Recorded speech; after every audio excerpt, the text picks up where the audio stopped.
أعوذ بالله من الشيطان الرجيم.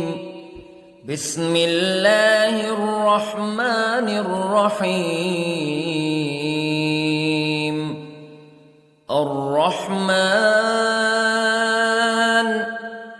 علم القرآن خلق الإنسان علمه البيان.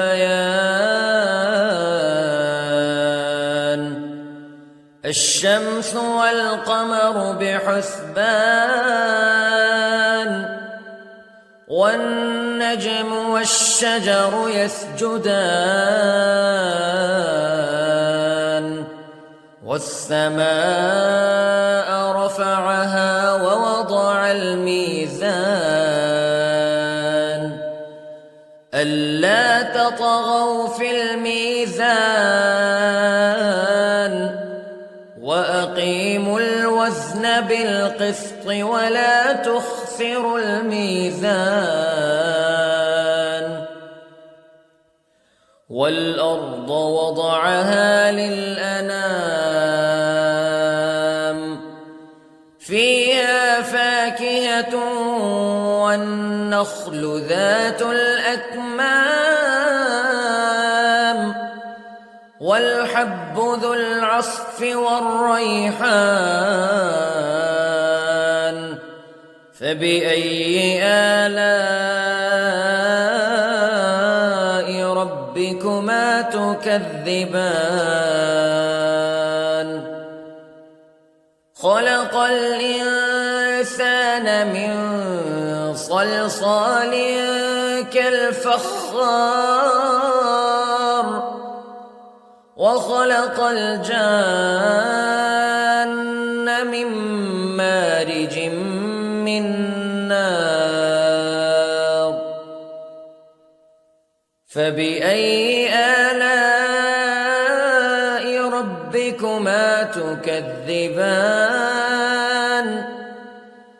رب المشرقين ورب المغربين فبأي آلاء ربكما تكذبان.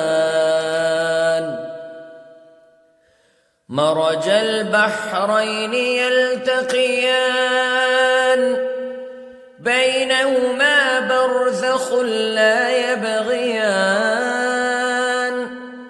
فبأي آلاء ربكما تكذبان. يخرج منهما اللؤلؤ والمرجان فبأي آلاء ربكما تكذبان. وله الجوار المنشآت في البحر كالأعلام فبأي آلاء ربكما تكذبان. كل من عليها فان ويبقى وجه ربك ذو الجلال والإكرام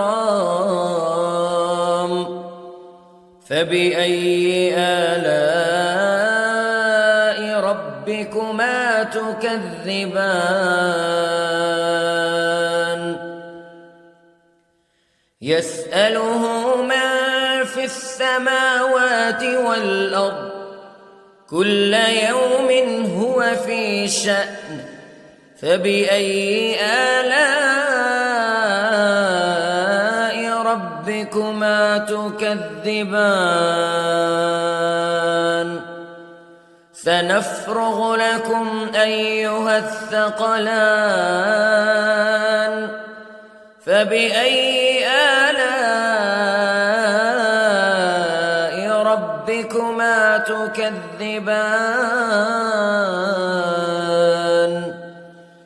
يا معشر الجن والإنس استطعتم أن تنفذوا من أقطار السماوات والأرض فانفذوا لا تنفذون إلا بسلطان فبأي آلاء ربكما تكذبان يرسل عليكما شواظ من نار ونحاس فلا تنتصران فبأي آلاء ربكما تكذبان فإذا انشقت السماء فكانت وردة كالدهان فبأي آلاء ربكما تكذبان فيومئذ لا يسأل عن ذنبه إنس ولا جان فبأي آلاء ربكما تكذبان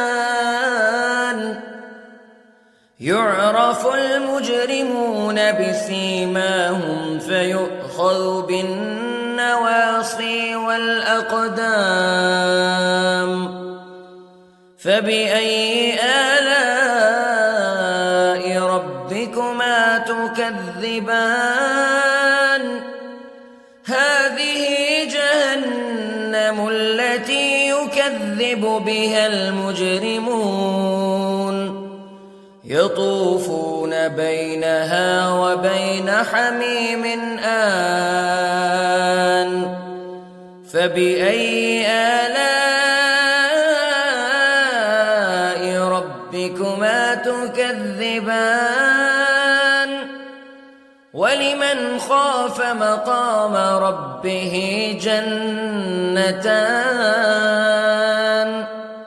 فبأي آلاء ربكما تكذبان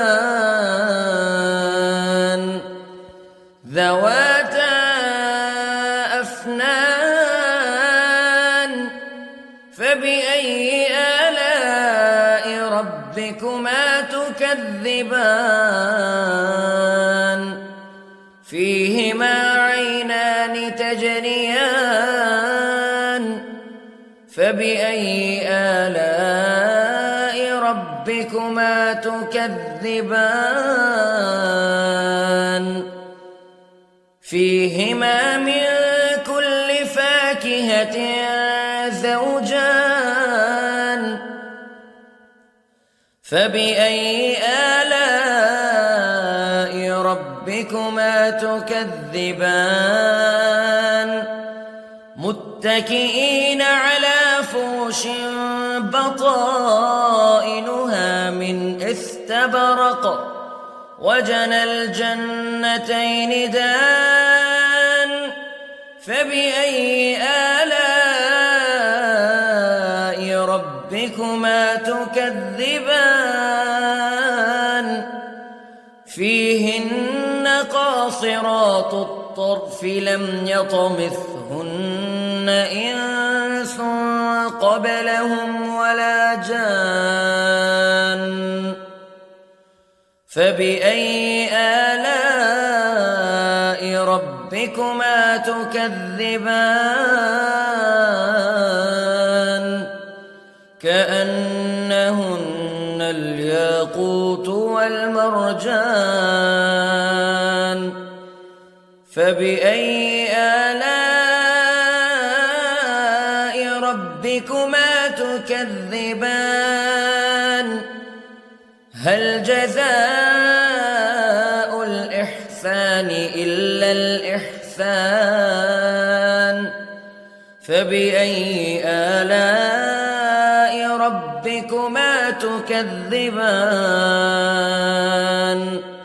ومن دونهما جنتان فبأي آلاء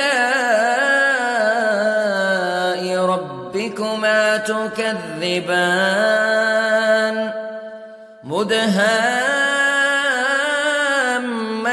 مدهامتان فبأي آلاء ربكما تكذبان فيهما عينان نضاختان